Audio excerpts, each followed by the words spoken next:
nosotros, para ustedes que todavía están estudiando, esta es una comisión de graduados, así que es un buen inicio como para escuchar algo vinculado con lo que hacemos, lo que hace la facultad con los graduados y lo que hacemos los graduados entre nosotros. Y en la comisión lo que siempre hacemos es tratar determinados temas que me parece que puede llegar a ser de interés. ¿Pasá y saluda? Ya sea porque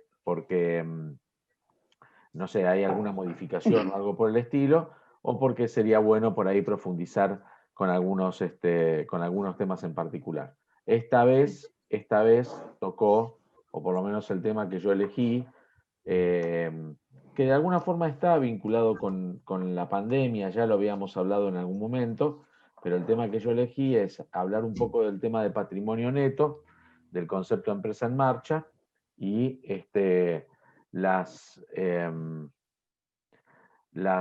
vinculaciones o asociaciones que eso tiene con el trabajo del contador público en general y del auditor en particular. Ese es un poco el esquema.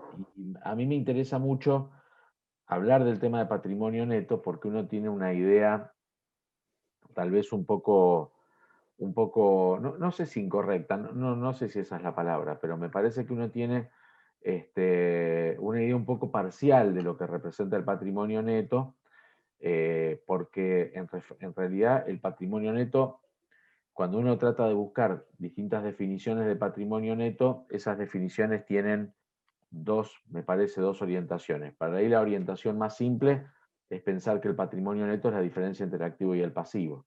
Esa tal vez es una buena definición, pero es una definición vacía de contenido, ¿no? Porque en definitiva es más o menos como cuando te digo, bueno, definime el 2 y te defino el 2 como el 3 menos 1, digamos, ¿no? No parece una buena definición desde el punto de vista del contenido.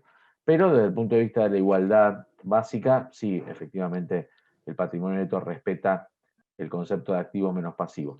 También tiene una implicancia que después vamos a ver en una ficción del concepto de empresa en marcha. O sea, esa idea de que el patrimonio neto, como primera definición, sea la diferencia entre el activo y el pasivo, genera una idea de que un patrimonio neto negativo involucra un problema de empresa en marcha para la entidad. Después vamos a discutir un poquitito sobre ese tema. Pero entonces ahí tenemos una primera definición, que es la diferencia entre el activo y el pasivo. Y una segunda definición, que me parece desde el punto de vista conceptual un poco más apropiada, porque sí la llena un poquito de contenido, es que el patrimonio neto representa la deuda que el ente tiene con los propietarios por distintos motivos, ¿no? Más aún teniendo en cuenta que uno desde el principio de su carrera y hasta el final de su ejercicio profesional debe profundizar esta idea de que los conceptos contables o de que por ahí determinados conceptos contables surgen de definiciones y surgen de alguna forma de abstracciones, ¿no? Y por lo tanto son, desde el punto de vista real, un poco falsos. O sea, lo que estoy diciendo con esto es, el patrimonio neto en realidad no existe. El patrimonio neto no existe físicamente. El patrimonio neto no lo puede ir a buscar a ningún lado. ¿Está? Cuando uno empieza a estudiar las primeras materias contables o cuando uno no tiene idea de la concepción contable, termina pensando que el capital son los bienes que el ente tiene. O sea, en economía pasa así. En economía el capital son los bienes de capital y por lo tanto son los bienes productivos y por lo tanto son los que llevan adelante la actividad de la empresa. Bueno, eso es lo que nosotros entendemos como activo. En contabilidad es lo que entendemos como activo, los bienes, entre ellos, digamos, los bienes que llevan adelante de alguna forma o que permiten llevar adelante la actividad de la empresa o la actividad de la entidad.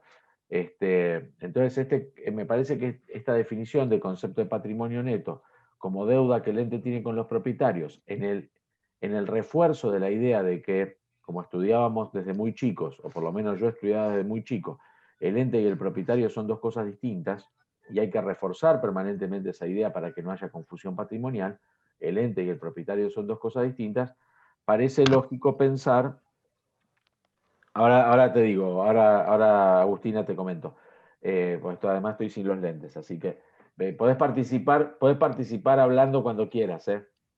Porque además esto se filma y se graba y se pasa después, ¿eh? Ah, bueno, pues no quería interrumpir. No, no, está bien. Lo que digo es, está bueno pensar en esa idea de separar la entidad de los propietarios para que no se genere una confusión patrimonial. Confusión patrimonial que existen en un montón de entidades, especialmente en pequeñas y medianas empresas, donde parece que el propietario y la empresa es más o menos la misma cosa y que los bienes del propietario están afectados a la actividad de la empresa, entonces a veces son del propietario, a veces son de la empresa. Sí, Agustina, decime. Que traducime lo que No, anotabas para mí. no, sí, sí, que hoy cuando justo leía en su libro el capítulo de Patrimonio Neto y hablaba de las, bueno, de las reservas, y yo de ahí me quedaba pensando, digo, pero ¿y dónde encuentro? ¿Dónde está el patrimonio neto? O las reservas, si yo quiero ir a buscarla, ¿está No, la reserva en caja no, fuerte? O... no está en ningún lado, no está en ningún lado. Ese es un concepto, el concepto de dónde están las reservas es el concepto que tiene mi vieja, por ejemplo, cuando cobra la jubilación, que agarra un sobrecito, pone la plata para el alumbrado, barrio y limpieza, la plata para el mercado, la plata para esto y la plata del otro. Pero en realidad, las reservas, porque el patrimonio neto está conformado por la deuda que el ente tiene con los propietarios. O sea, pensémoslo así, es la deuda que el ente tiene con los propietarios. Si el patrimonio neto es una deuda que el ente tiene con los propietarios, sin lugar a dudas, el ente se lo tiene que pagar a los propietarios. O sea, esa es la realidad de la cosa. El ente, el ente se lo tiene que pagar a los propietarios. Ahora, si nosotros nos quedamos en eso de el ente se lo tiene que pagar a los propietarios, o sea, a ver, con esto ya, Agustina, te estoy contestando una cosa. Si el patrimonio neto es una deuda, aunque se tenga con los propietarios, si efectivamente es una deuda, es un abstracto, porque una deuda es una cosa abstracta. Una deuda es algo que yo te debo a vos, pero no es plata que yo te voy a dar. La plata que yo te voy a dar es plata. ¿Entendés? La deuda es un concepto abstracto. Entonces, el patrimonio neto en este sentido también es un concepto abstracto porque representa la deuda que se tiene con los propietarios. Ahora, no es lo mismo tener una deuda con un propietario que tener una deuda con un banco, porque el banco te va a pedir la plata, el banco te va a pedir que le pagues la deuda, el proveedor te va a pedir que le pagues la deuda. Sin embargo, el propietario te va a pedir que le pagues algunas cosas y otras no. Por ejemplo, el propietario te va a decir, dame las ganancias, pero no me des el capital, ¿entendés? Porque si me das el capital, dejo de tener empresa. Entonces, pagame la deuda, en realidad una buena forma de decirlo es esta, pagame la deuda que tenés conmigo por las ganancias no distribuidas. Esa es la forma de decirlo. Pero yo como propietario no voy a decir, pagame la deuda por los aportes que te hice, porque si la empresa me paga la deuda con los aportes que hice, dejo de ser dueño de la empresa, dejo de tener participación en el capital. Entonces, el patrimonio neto tiene distintos niveles de deuda con los propietarios. Tiene deudas con los propietarios por las ganancias, tiene deudas con los propietarios con las ganancias reservadas, tiene deudas con los propietarios por el aporte directo, que es el capital, ¿entendés? Entonces, cuando vos preguntás dónde están las reservas y si se reservó la plata para constituir esa reserva, la respuesta es no. Lo que pasó con esa reserva fue que esa reserva deja de estar en resultados no asignados para pasar a ser una reserva, para que eso impida que se distribuyan las ganancias a los propietarios. O sea, si el patrimonio neto está compuesto, supongamos, por tres cosas, capital, reservas y resultados no asignados, el resultado no asignado es inmediato. Dame una asamblea que decide distribuirlo y me lo llevo. ¿Entendés? La reserva no es tan inmediata. Hagamos una asamblea que diga, saquémoslo de las reservas, y después una asamblea que diga, repartamos los dividendos. Y para el capital es todavía menos inmediato. Tengo que reducir el capital, tengo que aceptar que me reduzcan el capital y recién ahí puedo hacer esa distribución. ¿Entendés? pero ni el capital, ni las reservas, ni resultados no asignados son plata. No son nada. Son, ahí sí, vuelvo a lo anterior, la diferencia entre el activo y el pasivo. O sea, cuando yo digo, pagame la deuda por resultados no asignados, el ente lo que tiene que hacer es salir a buscar activos y con esos activos pagar la deuda. De la misma forma que le paga una deuda a un proveedor. Agarra un activo y le paga la deuda al proveedor correspondiente. ¿Entendés?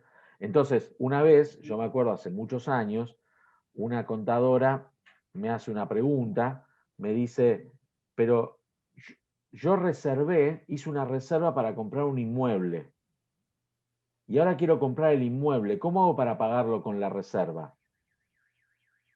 Y yo le decía, no, ¿cómo lo vas a pagar con la reserva? Lo tenés que salir a pagar con plata. Imagínate que el que te vende el departamento no te va a aceptar una reserva, te va a aceptar plata. Ahora, vos hiciste la reserva, ¿para qué? Para no repartir esa plata. Al sacarla de resultados no asignados, impediste esa distribución de ganancias. Al impedir la distribución de ganancias, vamos a decirlo así, te quedaste con la plata. Y entonces ahí sí tenés la plata para poder repartir. Pero a veces no lo tenés, porque por ahí vos con esa plata compraste bienes de cambio. Y en realidad lo que pasó fue que vos reservaste para no repartir. Entonces, si vos reservás para no repartir, en algún momento vas a tener la plata para poder comprar, porque esa plata no la estás repartiendo a los propietarios de ninguna manera. Por eso digo, no está tan bueno pensar el patrimonio neto solamente como la diferencia entre el activo y el pasivo, sino también está bueno entender sus componentes para ver por qué determinadas cuestiones abstractas se transforman en cuestiones concretas a la hora de tomar decisiones. ¿No? Porque los resultados no asignados son abstractos. Sí, fantásticos, son abstractos, pero tienen algún reflejo dentro del activo y el pasivo. Entonces, veamos por tener resultados no asignados qué es lo que puedo hacer.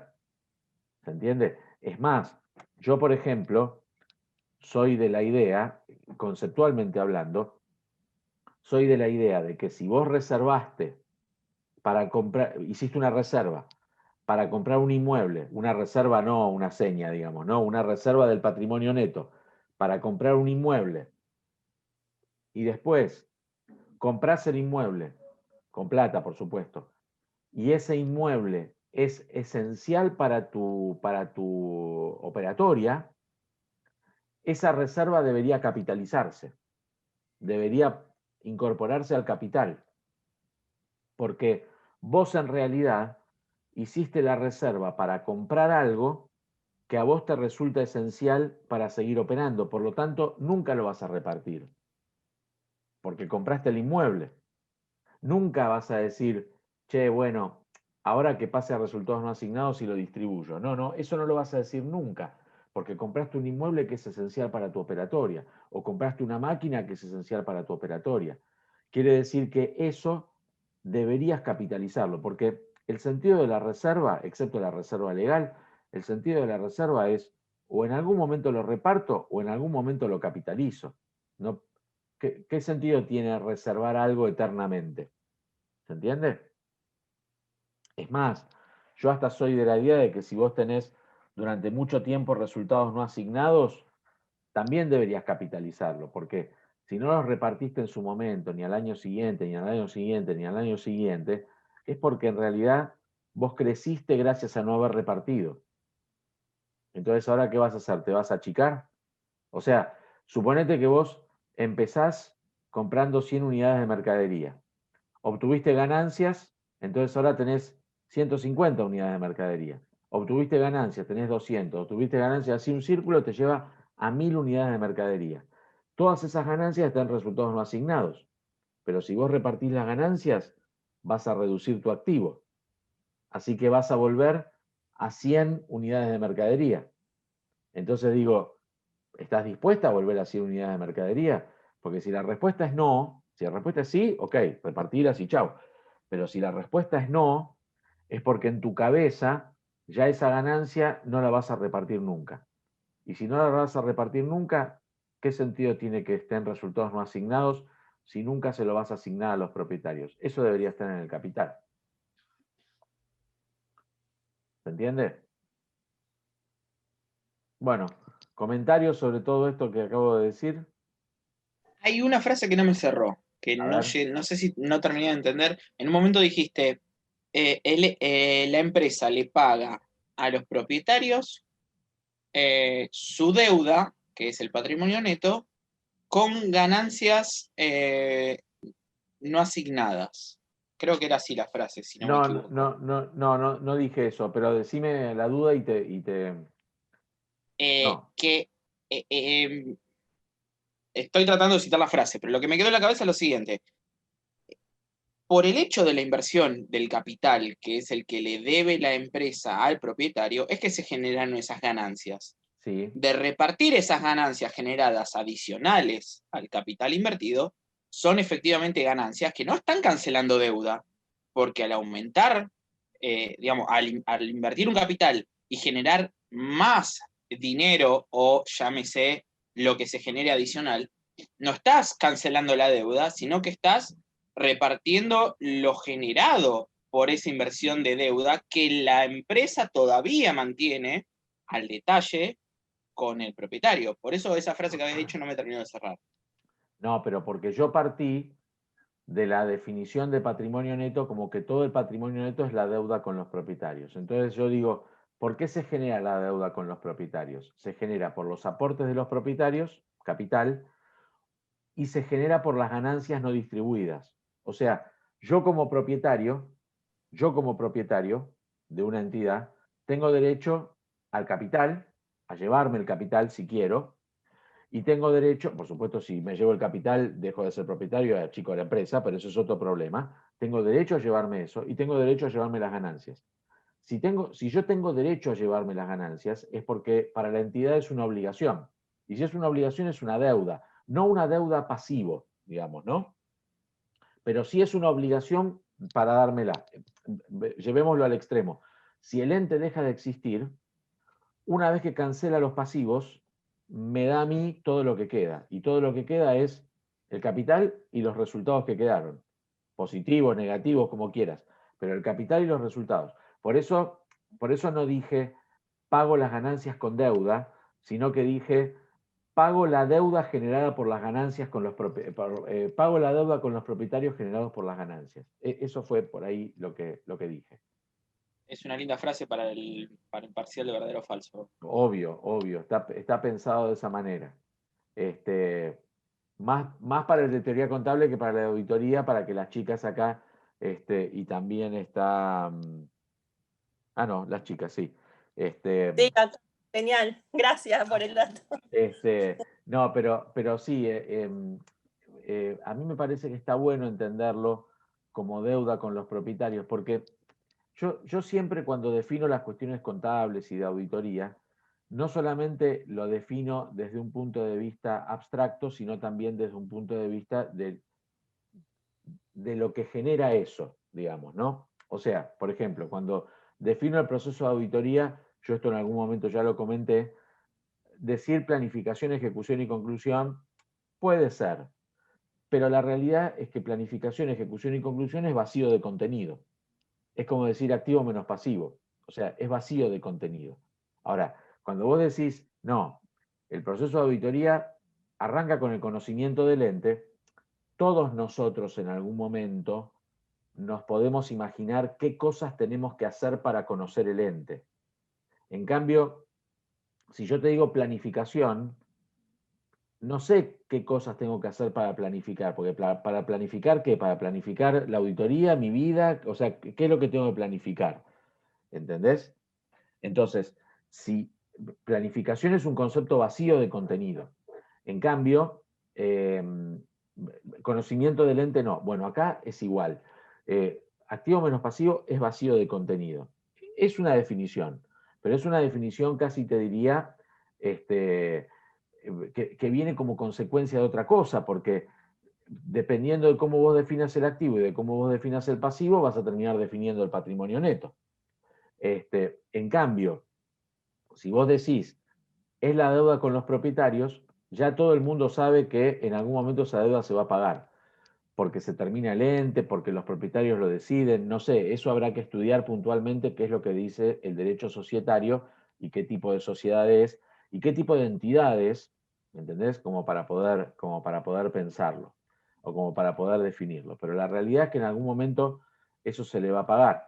Entonces, por eso me parece muy importante esta definición de la deuda que se tiene con los propietarios por los distintos motivos, justamente porque eso me permite entender varias cosas. Primero que, por ejemplo, si se extingue el ente, eso le corresponde a los propietarios.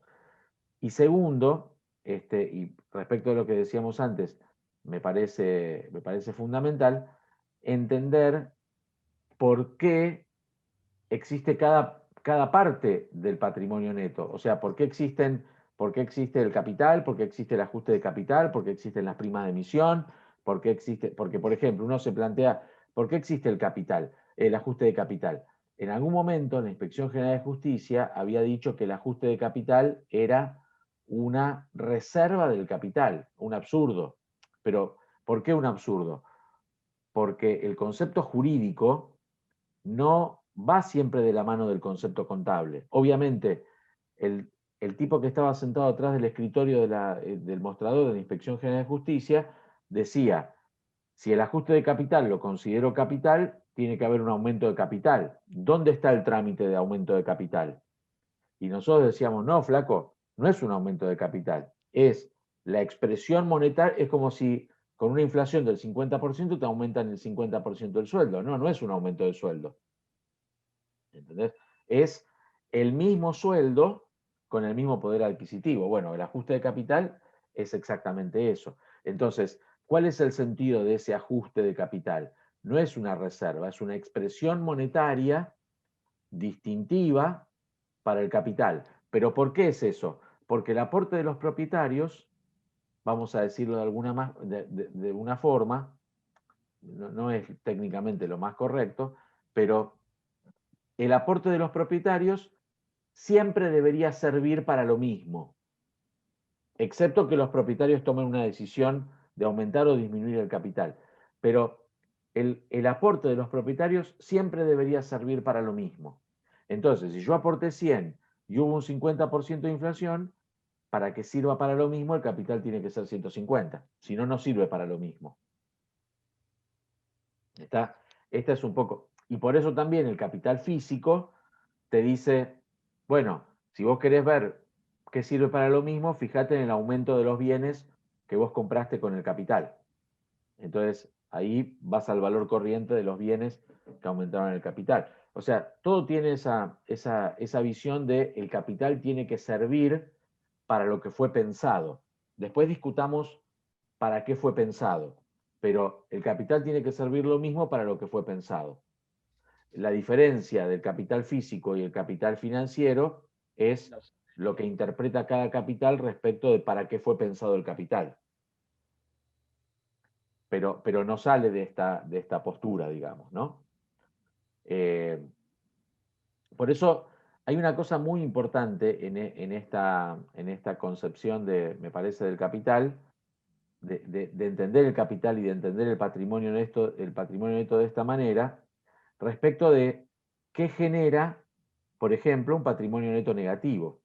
Porque, fíjense, yo dije, vamos a hablar de patrimonio neto, concepto de empresa en marcha y la problemática del profesional.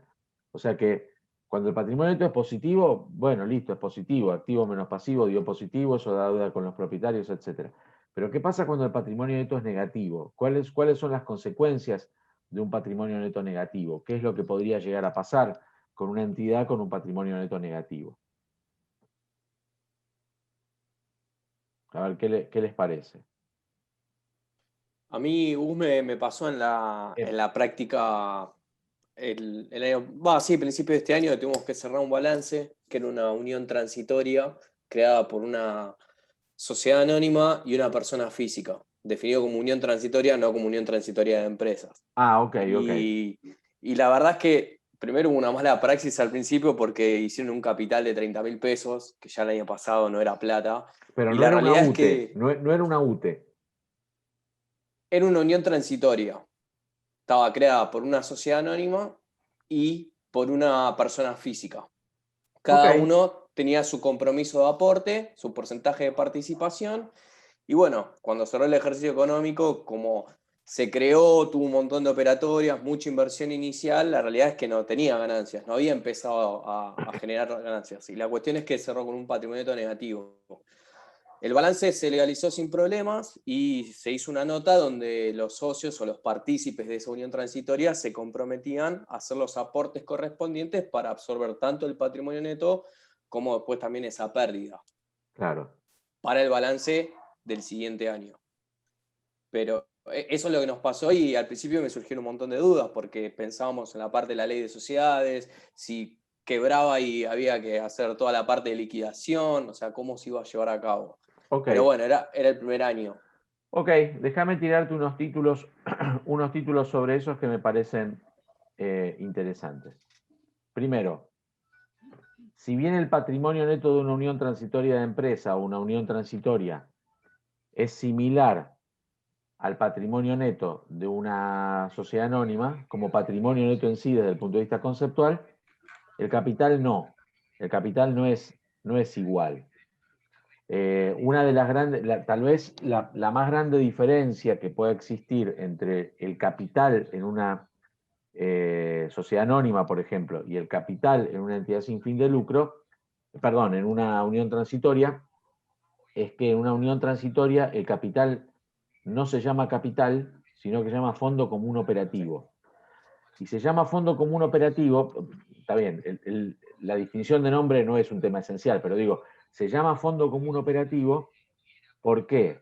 Porque cada uno en la unión transitoria aporta, no voy a usar un lenguaje muy técnico, digamos, ¿no? Pero aporta lo que puede, pero no lo que puede en plata, aporta lo que puede en plata, en tarea, etcétera, etcétera. Aporta lo que puede. Entonces, por ejemplo, uno puede aportar plata, otro puede aportar el uso de una máquina, otro puede aportar su trabajo personal. Entonces, por ejemplo, si yo aporto mi trabajo personal y otro aporta una máquina, por ahí la máquina se aporta desde el principio. Y el aporte de mi trabajo personal lo aporto un poco más adelante. Entonces, el capital, o lo que llamamos capital, o lo que llamamos fondo común operativo, es variable. Porque por ahí vos, Emma y yo nos comprometemos a aportar 50 y 50, pero tu 50 es imprescindible ahora y mi 50 es imprescindible dentro de 2 años. Entonces, vos ahora vas a tener el 100% de participación y yo equiparo en los últimos 2 años. ¿Entendés? Entonces, el capital o el supuesto capital, el fondo común operativo, es variable. Esa es una primera observación que tenemos para plantearnos. La segunda observación que es importante que nos deberíamos plantear es esta duda respecto de qué pasa cuando el patrimonio neto es negativo y te generó la duda de qué pasa si la empresa quiebra y si tiene que liquidarse, etc. Y la respuesta es que no es así. O sea, el patrimonio neto negativo no genera, o no siempre genera consecuencias operativas en una empresa. O sea, el patrimonio neto negativo significa menos activos que pasivos. Pero si los pasivos son a muy largo plazo y los activos son a corto plazo, la rueda la puedo seguir armando. Yo la vez pasada hablaba con un auditor de un organismo público y teníamos esta charla. Creo que algo comenté en alguna comisión anterior, pero teníamos esta charla. Él me decía, no, tengo una empresa con patrimonio neto negativo, así que siempre hago la salvedad de que la empresa está en riesgo de empresa en marcha. Y yo le decía, pero ¿por qué? Si por ahí tiene activos de corto plazo, mucho mayores que los pasivos de corto plazo, por lo tanto puede seguir adelante permanentemente, por ahí tiene deudas de muy largo plazo. Me dice, no, bueno, pero por el patrimonio neto negativo. Le digo, ¿y hace cuántos años que pones eso en el informe de auditoría? Hace 15 años, me dice. Le digo, ¿y entonces cuál es el problema de Empresa en Marcha? Hace 15 años que venís poniendo la misma frase. ¿Se entiende?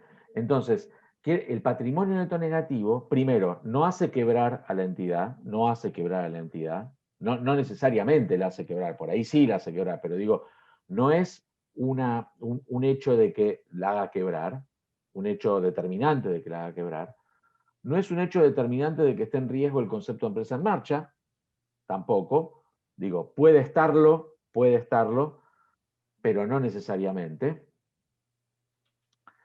Y puede estar durante muchísimo tiempo. Durante muchísimo tiempo. O sea, si vos tenés deudas y vas refinanciando las deudas, ¿cuál es el problema? Mientras tu capital operativo, mientras tu ¿cómo se llama? Tu capital de trabajo te permita seguir laburando, ¿cuál es el problema? Ahora, sí hay una consecuencia en la ley de sociedades, por eso esto tiene que ver con las entidades que están bajo la ley de sociedades, las otras no.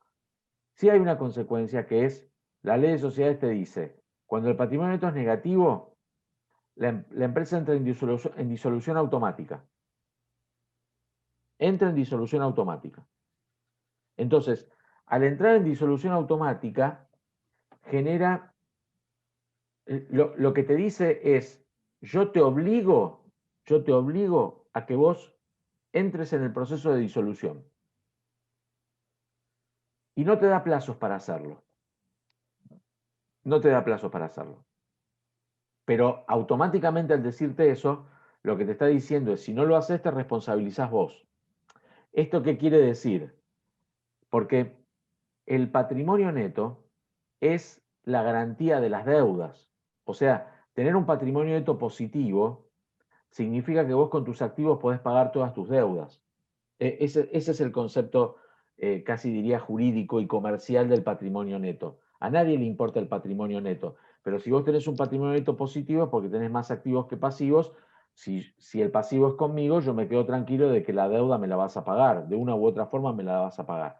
Ahora, si el patrimonio neto es negativo, entonces vos estás asumiendo una deuda conmigo sin saber si la vas a poder pagar.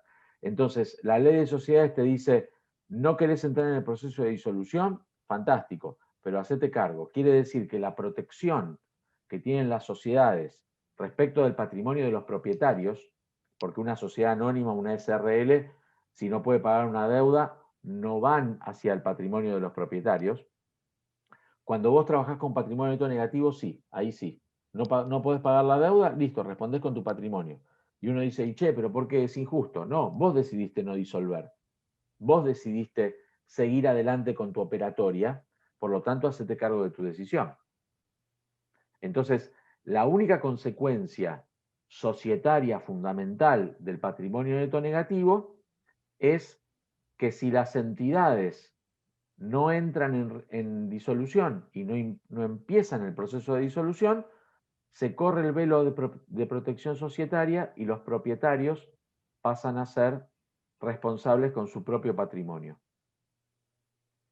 Esa es la consecuencia central del tema. Entonces,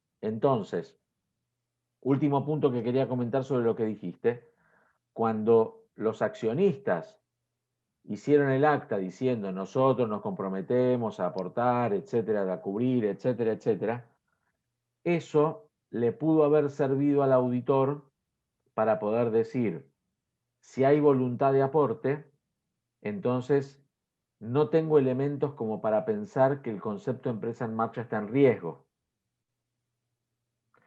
Pero había una época, cuando yo era muy joven, había una época, Ariel, te pido por favor que no pongas caras, porque hiciste una cara medio extraña. Hace poquito, Gustavo, fue hace poquito. Por eso me acuerdo, Ceci. Claro, Ariel cree que no va a llegar a nuestra edad, por eso pone caras. Perdón, no va a llegar así tampoco.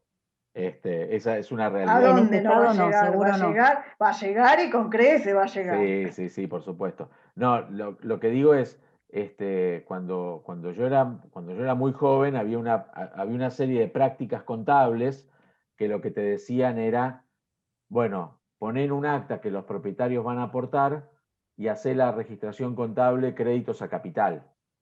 Entonces, con cualquier compromiso de aporte se te aumentaba el capital. Y eso es un absurdo. El capital tiene que ser ¡pum!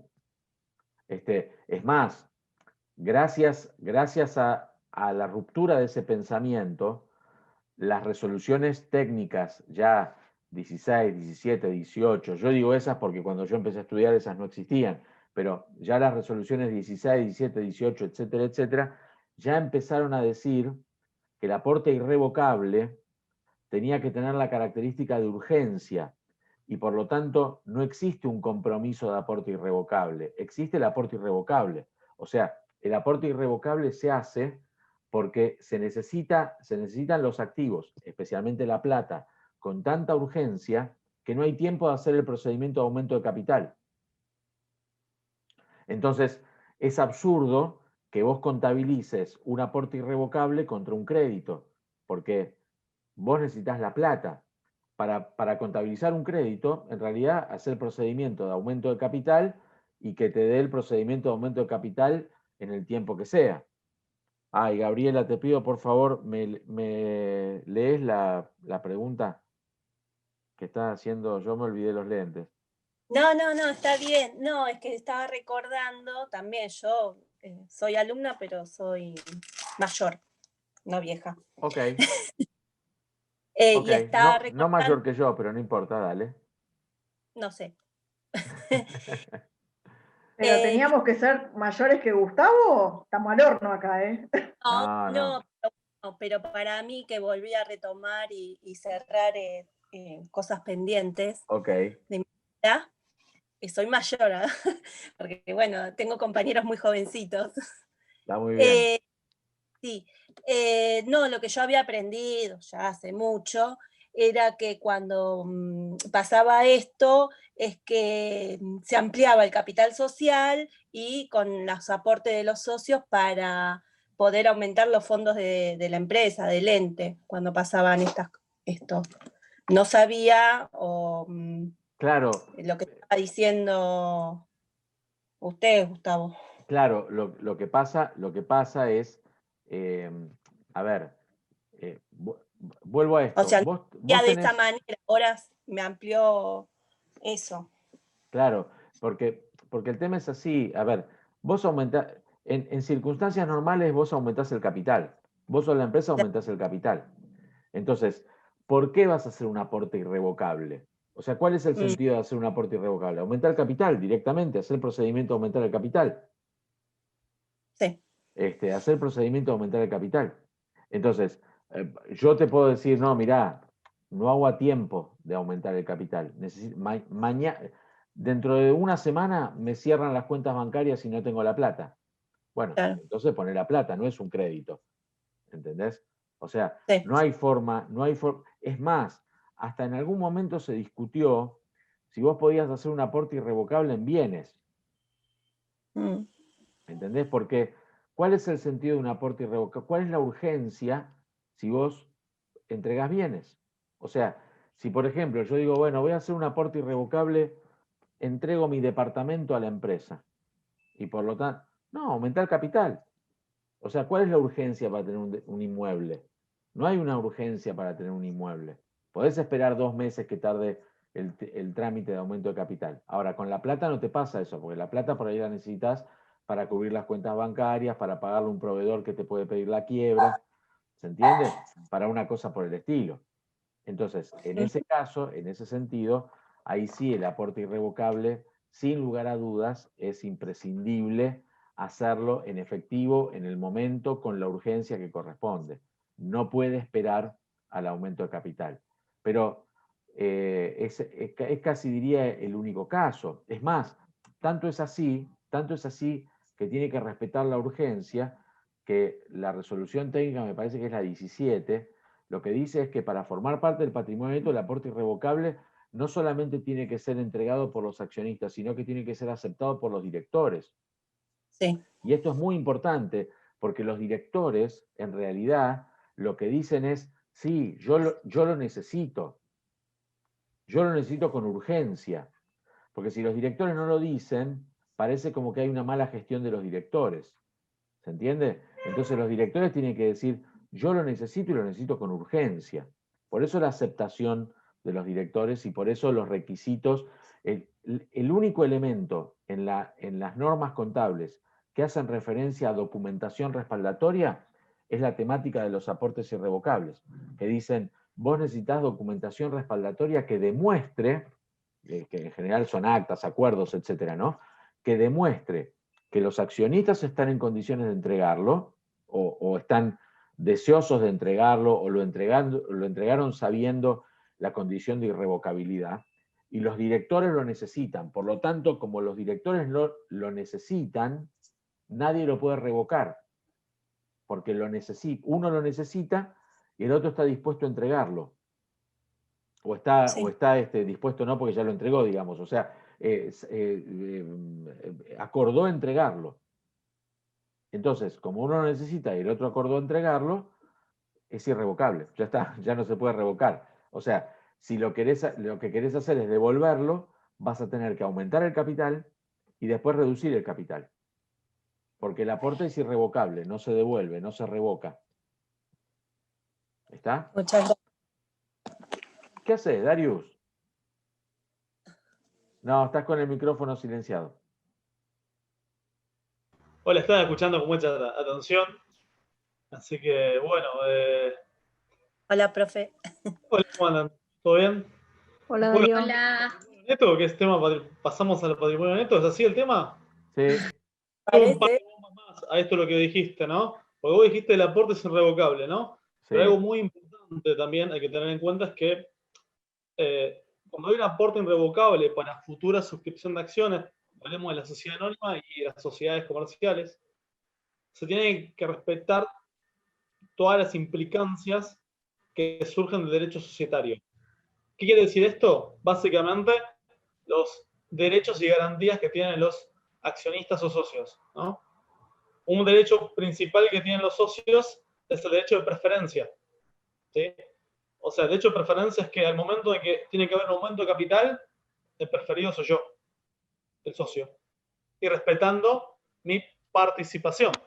Si yo tenía el 40%, tengo que seguir teniendo el 40%. No me pueden reducir la participación. Es un derecho, una garantía que tiene el socio, el accionista. Bueno, esto cuando se hace un aporte irrevocable se debe cumplir a rajatabla. El segundo elemento es, ¿se acuerdan? El derecho a crecer, que también tienen los socios. El derecho a crecer, ¿qué pasa? Es, si somos, supongamos, tenemos una sociedad, Ariel y yo, ¿sí? Tenemos 50 y 50, y vamos a hacer un aporte irrevocable para futura suscripción de acciones, ¿sí? Entonces tendríamos que aportar el 50% yo y el 50% Ariel para mantener la participación, ¿no? Y él dice, bueno, yo no quiero aportar el 50 que me falta, el 50 no lo puedo aportar. Bueno, ahí yo tengo derecho a crecer. O sea, antes de preguntarle a un tercero, yo puedo ejercer el derecho a crecer. Bueno, son cuestiones que también, ojo, hay que tener en cuenta que el aporte irrevocable para futura suscripción de acciones se tiene que adaptar perfectamente a la legislación societaria, fundamentalmente respetando estos dos derechos que son los fundamentales que tienen los socios accionistas. Porque, ¿qué pasa? En este caso, si ustedes, por ejemplo, son auditores y además cumplen con la función de síndicos dentro de la sociedad, tienen que velar por el cumplimiento de la ley general de sociedades, la ley de sociedades comerciales, ¿no? Entonces, bueno, van a tener que velar que se cumpla con estas cuestiones. Por más que me digan ustedes, bueno, eso más tal vez un tema de derecho para un síndico abogado, bueno, pero son síndicos, si están en un consejo de vigilancia que hay abogados y contadores, el informe lo suscriben todos, ¿no? Con lo cual, así que es un punto también importante porque si cumplen esas dualidades de funciones, se debe analizar. Y también, ¿qué pasa? Supongamos que no se respeten estas condiciones, es probable que uno diga, ojo, este aporte irrevocable puede ser que diga no sea un patrimonio neto, sea un pasivo. Porque si no estaría cumpliendo, medio que diríamos, bueno, no se está adaptando al concepto de capital que da la legislación. Entonces ahí tal vez uno podría decir, bueno, pero si no se está adaptando y no está cumpliendo con lo que dice la Ley General de Sociedades, y no va a poder ser un aporte, ¿sí? Por más que, porque no está cumpliendo, no está respetando el derecho de preferencia de los accionistas o socios, ¿no? De hecho, más, la única forma de limitar el derecho de preferencia que hay en los accionistas es a través de una asamblea de accionistas. O sea, el directorio no lo puede limitar tampoco. Tiene que haber un punto expreso del orden del día, convocar una asamblea extraordinaria y limitar el derecho de preferencia. ¿Sí? O sea, ojo también con esas cuestiones, porque esas cuestiones también te generan circunstancias en las cuales uno dice, bueno, está bien, se va a capitalizar, pero ¿qué pasa? Está acorde con lo que dice la Ley General de Sociedades, porque ¿qué pasa? Los accionistas, los socios, tienen derechos, y los derechos se deben cumplir dentro de un marco legal, ¿no? También, bueno, algo interesante que estuvo pasando en esta pandemia fue la recompra de acciones propias. O sea, empresas que salen a recomprar sus propias acciones, ¿no? Ahí hay una discusión de tratamiento contable, Gus. No sé ¿qué opinás? Porque ¿qué pasa, no? Hay algunos que dicen, bueno, yo voy, supongamos que compro acciones mías, entonces soy la empresa, y por algún motivo decidí ir a comprar mis acciones, hay que ver, porque baja el precio, porque decidí a comprarlas, hay que ver por qué motivo, pero a veces porque bajó el precio, y si no cotiza es porque por algún motivo me quedaron a mí las acciones. Hay algunos que dicen el perfil tal vez más si quieren, más blando, o la idea más blanda de decir, bueno, son activos, ¿no? Los tenemos como activas esas acciones, y después, si un momento, después las vendo, ¿no? Y otros te dicen, en realidad, lo que estás haciendo es que estás devolviendo el aporte y los resultados a los accionistas. Estás diciendo, mirá, voy y te compro las acciones. Estás descapitalizándote. Estás devolviéndole el aporte a los accionistas. Y lo que tenés que hacer en ese caso, lo contabilizás como un menor patrimonio neto, regularizando el patrimonio neto, ¿no? Regularizando el capital y regularizando los resultados no asignados, ¿no? O regularizando cada rubro que corresponde y los resultados no asignados, ¿no? O sea, es una reducción de lo que sería el patrimonio neto. Entonces ahí, bueno, esos son, me parecen, puntos interesantes en lo que es patrimonio neto a tratar y temas para el auditor. Y a veces también puede pasar, y esto a veces te pasa en grupos económicos y cosas raras, es que una controlada tenga acciones de otra entidad. Y después empiecen a haber acciones entrecruzadas entre empresas y a vos te dé la situación, te dé en el consolidado de que tenés acciones propias en cartera. En algún lado tenés acciones propias en cartera. Entonces ahí también lo mismo, es estos dos tratamientos contables. Decir, bueno, si tengo acciones propias, uno te dice es activo y otro tratamiento te dice es un menor patrimonio neto, con lo cual ahí hay que, digamos, exponer esa situación. O sea, porque lo que está diciendo la realidad económica es que estoy devolviéndole el aporte a los accionistas, estoy devolviéndole los recursos que me dieron a la sociedad, se los estoy devolviendo a los accionistas. Entonces, con lo cual tenés un menor, si querés, patrimonio neto. Pero no sé cómo llega a esto, Gustavo, porque vos estás hablando del aporte, la deuda con los propietarios. Hay algo importante que yo siempre les digo a mis alumnos, ¿no? A nuestros alumnos, digamos, es que el patrimonio neto, el aporte, los rubros que son aportes, tienen el concepto de permanencia. Hay permanencia, digamos. A diferencia del pasivo, la gran diferencia con el pasivo es que tienen permanencia, digamos, y no permanencia por un uso o costumbre, sino permanencia por lo que se obligó el que hizo el aporte, ¿no? De tener la permanencia, ¿no? Y de hecho, hay tanta permanencia que si uno analiza los distintos tipos de entidades que puede llegar a ver, poner en el caso de las fundaciones, hay tanta permanencia que vos cuando lees la regulación de fundaciones te dice el aporte que hacen los socios, entre comillas, a las fundaciones, tiene el carácter de donación. Tiene el carácter de definitivo, de donación. No puede haber un retorno hacia los que hicieron el aporte, ¿no? O sea, fíjense ya a qué extremo llega esa figura jurídica que es la fundación. Directamente el aporte, la deuda con los propietarios ya es definitiva, digamos, porque, digamos, no se le va a devolver eso porque tiene carácter ya de donación, digamos, ¿no? Pero bueno, No sé, bueno, después creo que también lo que tiene que ver mucho es, hay a veces deudas que se transforman en patrimonio neto, con algún tipo de cláusula que puede llegar a haber. Después, lo que serían las acciones preferidas. Las acciones preferidas, hay veces que tienen lo que se llama opción de rescate, ¿sí? Entonces hay que analizar muy bien esa cuestión. Una acción preferida que sería una acción que te da derecho económico, preferencia económica al dividendo, y no te da derecho político de votar en las asambleas. Lo que sucede con las acciones preferidas es que en algunos casos las acciones preferidas tienen una cláusula de rescate que puede estar esa cláusula en poder de la empresa, del directorio de la empresa, o en poder del tenedor de la acción. Si estaría en poder del tenedor de la acción, ahí medio que se discute el carácter de patrimonio neto, porque si el que tiene la acción te puede decir, dame la plata en cualquier momento, devolveme la plata, entonces ahí más que un patrimonio neto pasa a ser un pasivo porque no hay permanencia, digamos, ¿no? Entonces, bueno, tal vez un poco un aporte a lo que estabas comentando. Y después también en las cooperativas es muy interesante. Las cooperativas, ¿por qué pasa? En las sociedades anónimas, ¿sí? Tenés capital, permítame el término, como ya Gustavo, no es tan técnico, capital fijo, ¿no? Tenés un capital terminado por el estatuto, las modificaciones y las sucesivas capitalizaciones. En las cooperativas tenés capital variable. El capital es variable. ¿Sí? Capital, a diferencia de lo que pasa en las sociedades anónimas, y ahí también, bueno, ahí si bien hay permanencia, digamos, son entidades que funcionan con capital variable. También igual en las cooperativas hay distintas actividades, ¿no? No es lo mismo una cooperativa como entidad financiera o como cooperativa de crédito que una cooperativa de consumo, digamos, ¿no? Pero ahí tenés muchas, creo, variantes como para analizar y para ver de patrimonios netos reales, ¿no?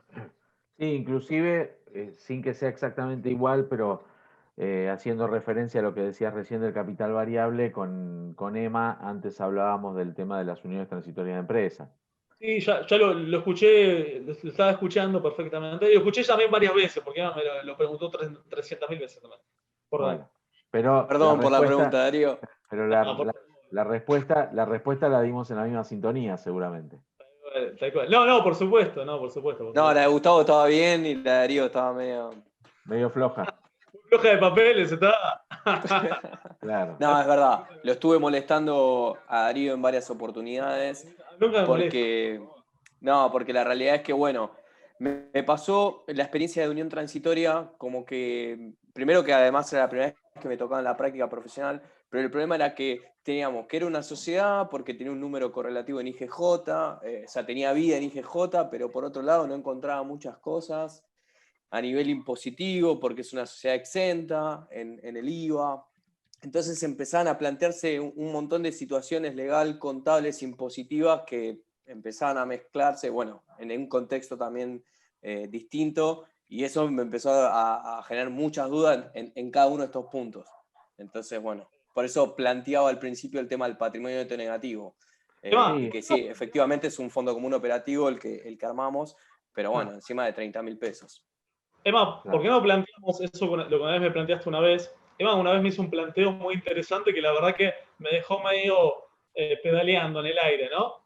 Él me plantea lo siguiente, ¿no? Me dice, mira, supongamos que tenés una empresa, ¿sí? Donde los propietarios, ¿sí? Le dan préstamos, ¿no? O sea, en vez de ser un aporte, es un pasivo, como un tercero cualquiera, ¿no? Entonces yo todos los meses la voy fondeando con un préstamo, ¿no? Que bueno, hay que ver después el instrumento, cómo se materializa y cómo se va a devolver la plata, ponerle que esté en orden eso, ¿no? O sea, que sea jurídicamente un préstamo, ¿no? Bien, entonces ponele, arranqué en enero del 2020 y resulta que, pensemos que estoy en diciembre del 2020 y me dice, ahora el directorio, y bueno, y obviamente digamos, con conocimiento de los accionistas, deciden a ese préstamo, ¿sí? Préstamo capitalizarlo. ¿Sí? O sea, capitalizarlo. Entonces ahí la duda que teníamos con Emma, porque Emma me pregunta, a ver, la decisión de capitalizar viene al final de todo, ¿no? Antes funcionaba como un préstamo, ¿no? ¿Qué sucede con el pasivo? O sea, la contrapartida era un pasivo. El pasivo es monetario, ¿sí? en ajuste por inflación no se reexpresa porque es un pasivo monetario, si querés, o monetario concertado, no lo vas a reexpresar. Entonces la duda era, ¿qué pasaba? Porque si yo desde el principio lo consideraba como una especie de aporte irrevocable, yo, como es patrimonio neto no monetario, lo puedo reexpresar al cierre, ¿no? ¿Sí? Pero si es pasivo, si es pasivo monetario, no lo reexpreso. Entonces, ahí la duda estaba en, ¿qué hacemos? Se reexpresa desde enero, o sea, que se hace una anticuación al cierre, cada contrapartida, ¿sí? O no, porque desde un principio era un pasivo y hubo un hecho nuevo que lo transforma en patrimonio neto ahora, ¿no? ¿Se entiende el planteo? Sí, O sea, sí. Dentro... si la decisión está, yo te digo lo que respondí, a ver qué opinás, ¿no? Yo dije, mira, si la decisión es ahora, digamos, y antes se comportaba como un pasivo, digamos, para mí no tenés que anticuar porque antes para vos era un pasivo y la decisión de ser patrimonio neto es ahora, ¿sí? Salvo que, bueno, que vos me digas, mira, yo tengo las herramientas para retrotraerme y poder decir que era un aporte irrevocable, eso, ¿sí? Y bueno, ahora sí, eso lo puedes anticuar. ¿Sí? A ver, dos cositas sobre esto que estás planteando. Mi respuesta va a ser muy concreta y muy segura respecto de lo que voy a plantear. La primera es que dentro del patrimonio neto, el efecto termina siendo el mismo, el efecto final termina siendo el mismo. ¿Por qué digo esto? Porque es cierto que vos no reexpresaste desde el principio, lo vas a reexpresar desde ahora, pero reconociste el resultado por exposición a los cambios en el poder adquisitivo de la moneda por el efecto del pasivo no monetario, que es un efecto ganancia. ¿Está? O sea, dentro de resultados vas a tener lo que de la otra forma hubieses tenido como ajuste de capital. ¿Está? Eso por un lado. Por otro lado, coincido con lo que decís vos, Darío, de que si en su momento por supuesto lo que hay que ver es la intención desde el primer momento, pero si efectivamente la intención desde el primer momento era que fuera un pasivo, que ese pasivo fuese un pasivo a tasa cero, digamos, y después, probablemente por imposibilidad de pagar el pasivo, se decida la capitalización, supongamos que sea así, la intención desde el principio era que fuera pasivo, y lo fue, y la intención de ahora es que fuera patrimonio neto, y lo fue. Es más, pensemos qué es lo que pasa en la realidad, qué es lo que debería pasar en la realidad, pero que no pasa operativamente con la capitalización del pasivo. Con la capitalización del pasivo, lo que está pasando es, viene la entidad, paga el pasivo, y con esa plata viene el accionista y pone la plata. Entonces, imaginemos que no se capitaliza el pasivo. Imaginemos que la entidad paga el pasivo. Se debía 100, ahora le pagan 100. Hasta ahí estamos, ¿no? Sí. Entonces viene el propietario y dice, ahora aporto. ¿Cuánto aporta? 100. Por lo tanto, no hay nada que anticuar. Claro, está bien. ¿Se entiende? Perfecto. Sí, Ariel. Sí, pero es muy difícil que haya un préstamo a tasa cero. Ojo. Sí, pero porque es con en los teoría, propietarios. no, está bien, bueno, pero si en enero era un pasivo, en el cual era un préstamo, necesariamente tiene que haber algún tipo de interés intrínseco en el cual necesariamente cubra un contexto inflacionario, supongo yo. Si no, es casi un suicidio. Igual así todo, sí, por supuesto coincido con lo que vos decís, Gustavo, tiene el tratamiento del pasivo y lo mismo sería que fuera un tercero, un propietario. Lo que importa es la situación genérica de ese pasivo. Con lo cual, digamos, lo mismo sería en el caso de emisión de deuda por parte de la empresa, en el cual tenga la condición de activarse como propietario después de generar un pasivo, o mismo a diciembre a la cancelación, sin mover efectivamente el dinero, se se hace figurar un cancelamiento de la deuda y después un aporte por la misma cantidad de billete efectivo, en caso de que tenga caja y bancos en igual valor o mayor por lo menos. Pero eso decís cuando hay un interés involucrado. No, lo del efectivo en cualquier momento, independientemente de si hay un interés involucrado o no. Lo que sí digo es, queda salvaguardada la situación de la inflación por una cuestión de que necesariamente tiene que tener algún tipo de interés la operación. Sí, pero no pensemos necesariamente en el interés como consecuencia de la inflación. El interés existe independientemente de la inflación, si no nadie ganaría nada con un préstamo. Y por ahí, No, eso descartado, eso descartado. y por ahí, los propietarios por ahí dicen, a mí no me interesa cubrirme de la inflación, presto a tasa cero en periodos, si por supuesto si la inflación que se espera es del 50%, probablemente haya algo, pero si la inflación que se espera es el 10%, por ahí no hay nada.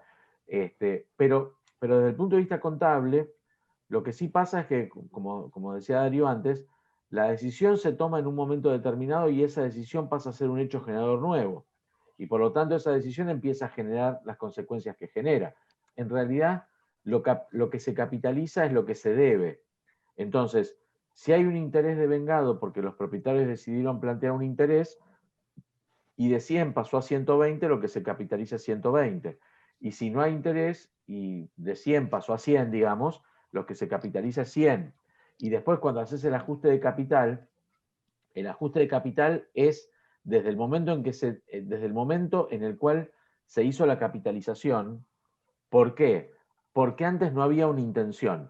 Si antes hubiese habido una intención de capitalización, entonces ahí sería distinto, porque en ese caso debería interpretarse como aporte irrevocable desde el primer momento, porque la intención es desde el primer momento, de la misma manera que, por ejemplo, una obligación negociable convertida en capital se trata como capital desde el momento de la suscripción de la obligación negociable, porque es convertible en capital, supongamos que sea de conversión obligatoria. Si es convertible de conversión obligatoria, se trata desde el primer momento como si fuera capital. ¿Por qué? Y porque ya es capital. O sea, esa conversión obligatoria es simplemente un trámite jurídico, no es una realidad económica. El tipo que compra una obligación negociable convertible en capital está aportando capital desde ahora, porque sabe que después se va a quedar con las acciones. Es como no sé, un arrendamiento. Si me voy a quedar con el bien, ya es un activo desde el momento en que lo recibo.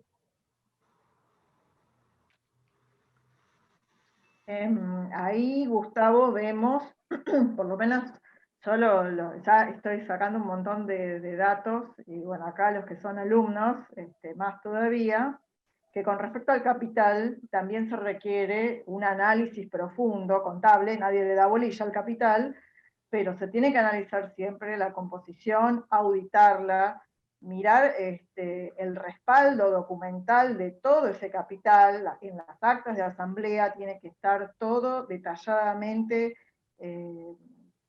mencionado, sobre todo porque hay un tema legal.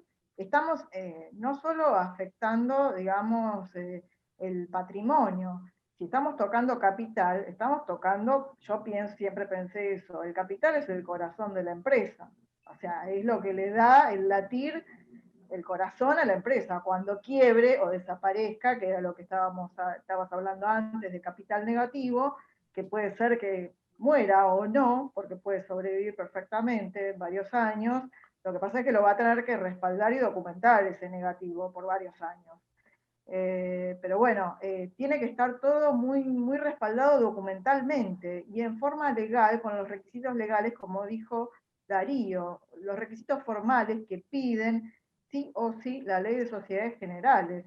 No es una cosa menor y al auditor no se le puede escapar esto para nada, porque ahí en todos estos movimientos que estuvimos mencionando se pueden esconder y disfrazar otro tipo de operaciones que al auditor no se le pueden escapar. Entonces, eso tiene que estar en toda la documentación respaldatoria y nosotros tendríamos que tener el acceso a ella en todo, digamos, para poder documentarlo y poder dar una opinión sobre eso, porque si no tenemos la documentación, hay respaldo, no, porque el socio me dijo que iba a ser aporte irrevocable, pero bueno, no lo pusimos en el acta, y no quedó escrito, pero en realidad lo iba a traer, pero lo trajo en 5 meses. Bueno, no, ya se van perdiendo ciertas cuestiones. Entonces, bueno, todo eso tiene que estar documentado y la empresa o la razón social que sea, no importa si sea cooperativa o la que sea, tiene que tener todo documentado. Sí, eso Ceci, es verdad, pero porque la contabilidad financiera tiene una visión bastante, excepto por el ajuste de capital, tiene una visión bastante jurídica del concepto de capital. No así del patrimonio neto, pero sí del concepto de capital. ¿Por qué te digo esto? Porque, por ejemplo, vos fijate esta situación. Suponete que una empresa compra una unidad de mercadería por 10. Olvidémonos de que haya inflación. No hay inflación. No hay inflación. Una empresa compra mercadería por 10. La vende 15. La vende a 15. Y recomprarla le cuesta 11. ¿No? ¿Cuál es la ganancia? ¿Cuánto es la ganancia? 4. Ahí Ariel dice 5. Pero en el estado de resultados te va a decir 5. El estado de resultados va a decir 5. En general, el contador, el auditor te dicen 5. Porque claro, compré a 10, vendía 15. La ganancia es 5. Después, el defensor de los valores corrientes te va a decir 5. Porque un peso resultado por tenencia, 4 pesos de resultado por la venta. El empresario te va a decir 4. Porque el empresario te va a decir, yo necesito recomprar esa mercadería y esa mercadería es mi capital. Eso es lo que te va a decir el empresario. Y en realidad, no con los bienes de cambio, porque con los bienes de cambio es un poco difícil porque tiene muy buena, muy rápida rotación. Pero si vos eso lo haces con otra mercadería y otra mercadería y otra mercadería y así sucesivamente vas creciendo, ¿cómo haces para justificar que tenés durante 5 años resultados no asignados que no distribuiste? O sea, ¿cuál es el sentido de tener resultados no asignados distribuidos? O sea, yo entiendo que son resultados, entiendo que la contabilidad financiera, como dice Ariel, va a definir que los resultados son 5, pero la realidad en la cabeza de la entidad y en la cabeza de una entidad en marcha y de una entidad que tiene que seguir adelante, si los resultados son 5, uno debería salir del circuito y ser capitalizado. Eso es lo que debería pasar. Que eso es lo que te dice el capital físico. El capital físico, de alguna manera, te plantea eso. Te dice, el resultado por tenencia no lo reconozcas, metelo dentro del capital, porque es lo que te permite no distribuir ganancias que te permiten seguir manteniendo tu capacidad operativa. ¿Está? Pero lo que estoy diciendo con eso es, relacionándolo con lo que vos decías, Ceci, eso no tiene documentación. O sea, eso es el valor corriente de lo que vos interpretás como capacidad operativa. O sea, hay toda una serie de cosas que no tienen documentación, pero sí tienen criterio. Yo una vez leí una excelente definición de resultado, vacía también de contenido, pero excelente definición de resultado desde el punto de vista conceptual, que decía que un resultado era todo aquello que excedía el capital. Eso es un resultado. O sea, una ganancia es todo aquello que excede el capital. Entonces, primero definime el capital. Y como consecuencia de la definición del capital, vamos a charlar de qué son los resultados. O sea, ganancia es todo aquello que vos no necesitas para seguir operando. Y vos para seguir operando necesitas un capital.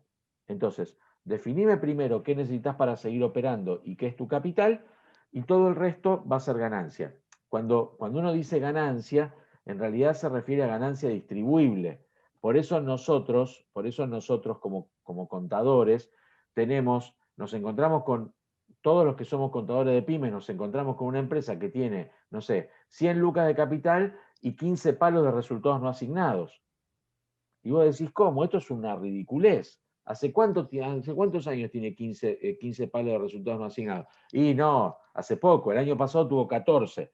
Claro, porque lo que va pasando es que vos o la empresa, olvidémonos de que esto también es producto de que no hubo ajuste por inflación durante muchos años, ¿no? Pero vos ganás y no repartís. ¿Por qué no repartís? Porque creces.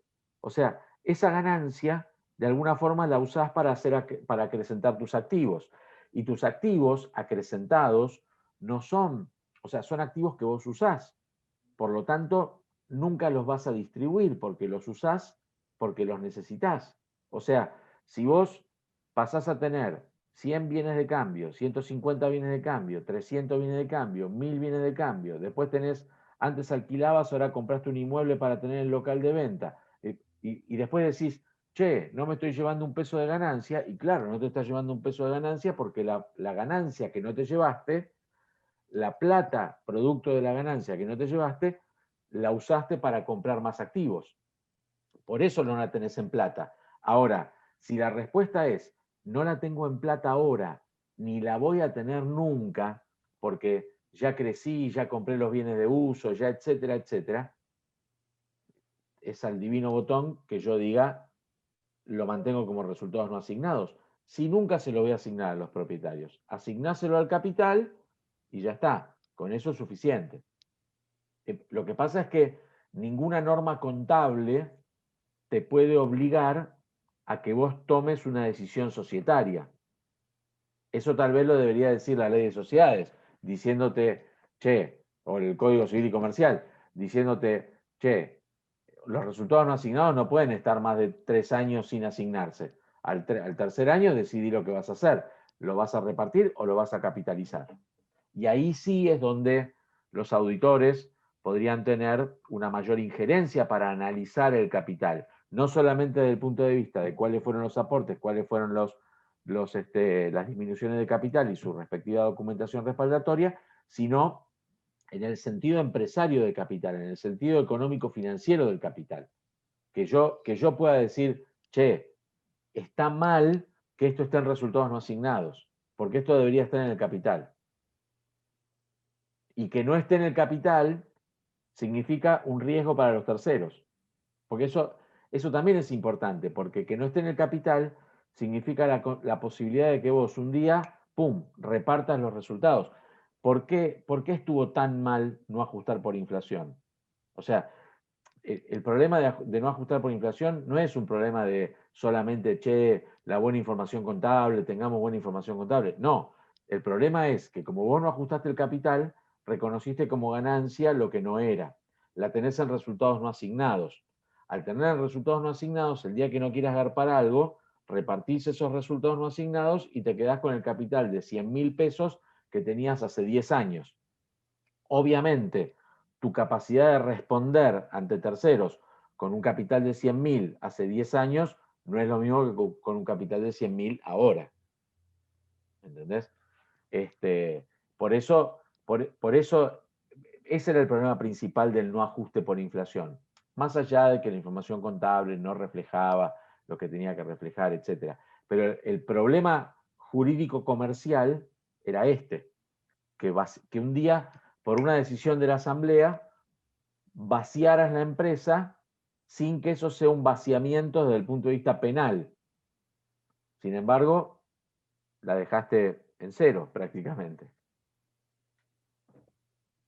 Bueno, eso, por ejemplo, lo de resultados no asignados también amerita un análisis de la composición, porque esa composición puede ser que venga de mucha data, también hay mucha cosa residual que está mal contabilizada y termina ahí, por errores, digamos, de contabilización, etcétera, lo que sea. Bueno, para eso estamos nosotros, para revisarlo. Pero además, si hay una decisión de distribuir eso o de cómo manejar esos resultados no asignados, tiene que surgir de una asamblea y de los accionistas, los directores cuando aceptan los aportes irrevocables y demás, yo entiendo que la ley lo dice así porque, digamos, bueno, está bien, ustedes aportan esto, pero hay que ver si al director le sirve para la gestión lo que quieren aportar. No sé, quieren traer una máquina X y ellos necesitan la máquina W para trabajar, y bueno, no me sirve. ¿Qué hago con la máquina esa X? ¿La ponemos de adorno en la puerta de la empresa o para qué va a servir? Te aporta en capital, pero no en calidad, digamos. En ese sentido, digamos, también hay que ver un poco cuando se trata de bienes, lo que aportan, ver si realmente están bien valuados, bueno, etcétera, en un montón de cuestiones. Porque, bueno, una cosa es que te digan vale 100.000 y resulta que te traen una cosa que vale 10.000 en la realidad. Pero bueno, eso es una cuestión también que el auditor lo va a revisar con la documentación y con los papeles de los bienes, ¿no? Sí, y con el criterio, porque la verdad, un poco como decía Darío, lo que es capital y lo que es pasivo puede tener parte de documentación, pero también hay cosas que son criterio. ¿Está? O sea, si algo se comporta como pasivo, se comporta como pasivo, por más de que tenga papel de aporte y viceversa. Si algo se comporta como aporte, se comporta como aporte.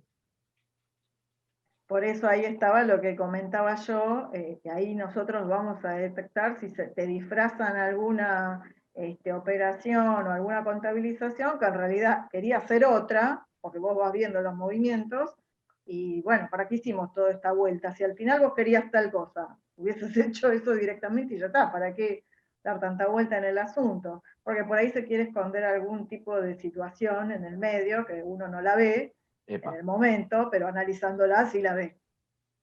claro. Sí, está bien, ok. Me parece bien. Bueno, no sé si alguien quiere aportar alguna cosa más. ¿Puedo hacer una consulta? Sí, Emma, claro. Con respecto a lo que es un aumento de capital, porque también me pasó en la práctica y me encontré buscando asesoramiento en el consejo por posiciones divididas, que en el consejo también había posiciones divididas, que por un lado te decían, si vos tenés un acta de asamblea que toma una decisión de que van a aumentar el capital, contabilizarlo que no hay problema. Mencionar en nota, bueno, todo, para que quede todo bien plasmado. Y ¿Cómo? por Perdóname, ¿cómo fue esto último? que ante un aumento de capital, Sí, yo busqué asesoramiento en el consejo en dos sectores, el sector societario y el sector contable. sí. Entonces, el sector societario me decía, si vos tenés un acta de asamblea, contabilizá el aumento, mencionalo en una nota, que quede todo plasmado, que se sepa, que no hay problema. Por otra parte, el sector contable me decía, no podés contabilizar el aumento de capital porque el trámite todavía no está inscripto ante la Inspección General de Justicia. Entonces yo le decía, bueno, pero digamos, hay un órgano, que es la Asamblea, que tomó una decisión. Me parece que es algo importante que el lector de los estados contables tiene que saber de que va a haber un aumento de capital. También indirectamente está ayudando al concepto de empresa en marcha, porque un aumento de capital para una empresa que está, por ejemplo, en liquidación no va a existir. O por lo menos en ese momento tuvimos esa visión. Ok, Y fue como las dos posiciones encontradas, sí. obviamente, en cada sector. No, mira, está claro el planteo y déjame darte una opinión y ahí Darío sacó el micrófono para ávidamente contestar también. Porque también lo molesté a Darío, por eso en su momento. Él iba a decir, ya escuché esta pregunta, ok. No, mira, el tema es así y a mí me parece El súper... pueblo soy. El ¿Cómo? contador Después le pago con asado, que vivimos cerca. El Bueno, contador del pueblo. Le tengo una espero- factura del sábado y ya está. Espero Asado que, para todos, che, ¿qué onda? espero que tomes nota que me estás consultando a mí también.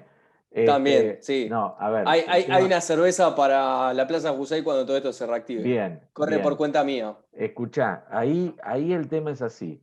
Yo coincido con la postura de que cuando la Asamblea, que es soberana, decide el aumento de capital y a partir de ahí hay un aporte de capital. Desde ese momento hay un aporte de capital. ¿Cuál es el problema con esto? Que la persona que está sentada en el escritorio de la Inspección General de Justicia piensa desde el punto de vista registral. Entonces, vos imaginate lo siguiente, vos imaginate que vos arrancás el aumento de capital ahora y el trámite de aumento de capital te dura 1 año. Y vos tenés que presentar los estados contables del 31 de diciembre. Entonces ahí la persona de mesa de entradas, la persona del escritorio te va a decir, no, acá no hay un ajuste no hay un aumento de capital porque no es registral. Sin embargo, hay capital, eso no cabe ninguna duda. Ahí me parece que el hijo de María Agustina está recontra enganchado con lo que yo estoy diciendo. Está reaburrido ese chico, quiere ir a de joda, dale, Gustavo. Muy bien. Va a ser futuro auditor. Bueno, pobre, déjalo Falta ser mía. feliz. Déjalo ser feliz.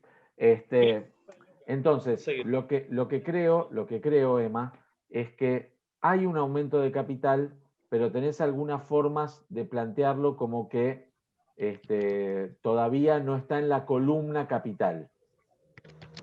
Pero efectivamente hay un aumento de capital. Y el capital no es desde que lo registran. El capital es desde que se aporta el capital y se hace el aumento de capital. Darius, querías decir algo. Emma, yo iba a hacer una pregunta tonta. ¿Ya está integrado ese capital? Sí, porque sale de reserva facultativa. Claro. No, muy parecido a lo que dice Gustavo, lo mismo. O sea, a los fines contables, a la realidad económica, ya es parte del capital. El tema de lo que tendrías que ver es, a ver, si lo aprobó la Asamblea es parte del capital. Desde el punto de vista jurídico, va a ser, para los accionistas, va a ser capital. Para los terceros, todavía no, en la medida en que la Inspección General de Justicia saque la resolución y sea oponible a los terceros, que es lo que se llama el efecto erga omnes, que es oponible a terceros, ¿no? Entonces, contablemente, yo que te diría hacer es poner abrir tu plan de cuentas y poner una cuenta de acciones a emitir, ¿sí? Que es una cuenta. Esa fue una de las ideas que tuve yo en su momento cuando planteé en el sector. Que para vos eso es, o sea, es casi capital, ¿sí? En realidad es capital para vos, ¿ya? Y para los terceros le está marcando de que todavía no se emitieron las acciones representativas de esa parte del capital. Eso es lo único que te digo. Contablemente yo te diría, abrir el plan de cuentas y hacer una cuenta que se llama acciones a emitir, que es casi capital, porque ponerle para los socios ya es capital, va a ser para los terceros cuando se publique la resolución de la Inspección General de Justicia aprobando el aumento de capital, ¿sí? Sí, yo en su momento cuando lo definimos planteé lo de acciones a emitir, independientemente que después me parece que el acta decía como que ya estaban a disposición. Bueno, hay cuestiones en el medio que yo tenía discrepancias, pero yo había propuesto eso de acciones a emitir porque, bueno, es una decisión. Pero bueno, por un lado el Consejo me decía no, porque no está en IGJ, por otro lado sí, porque es una decisión. Entonces, bueno, me generó tantas dudas y por eso a Darío tuve que molestarlo hasta en algún fin de semana, tal vez. Bueno, es problema de la gente de Zona Sur.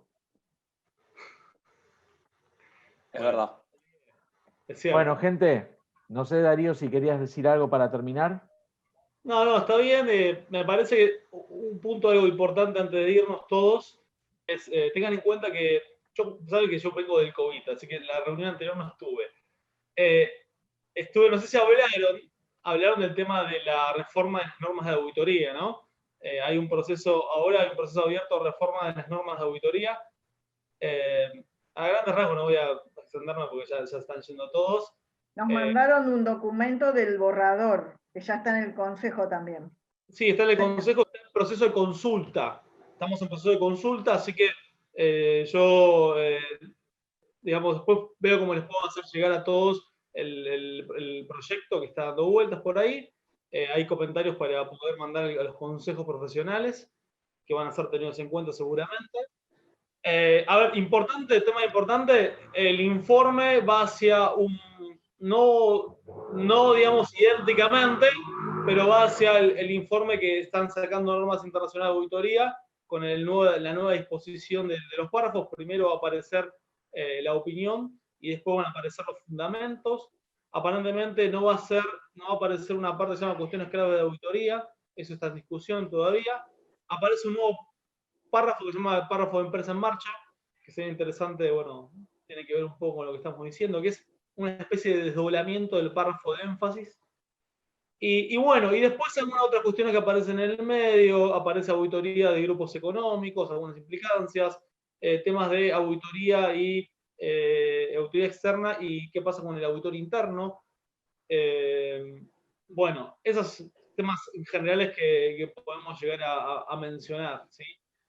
No sé si querés comentar algo más, Gus, y cerramos, pero yo te digo, en temas generales, estaría bueno que lean el proyecto y que tal vez, bueno, eso, tomemos conocimiento de lo que está discutiendo en el proceso, de lo que va a venir, ¿no?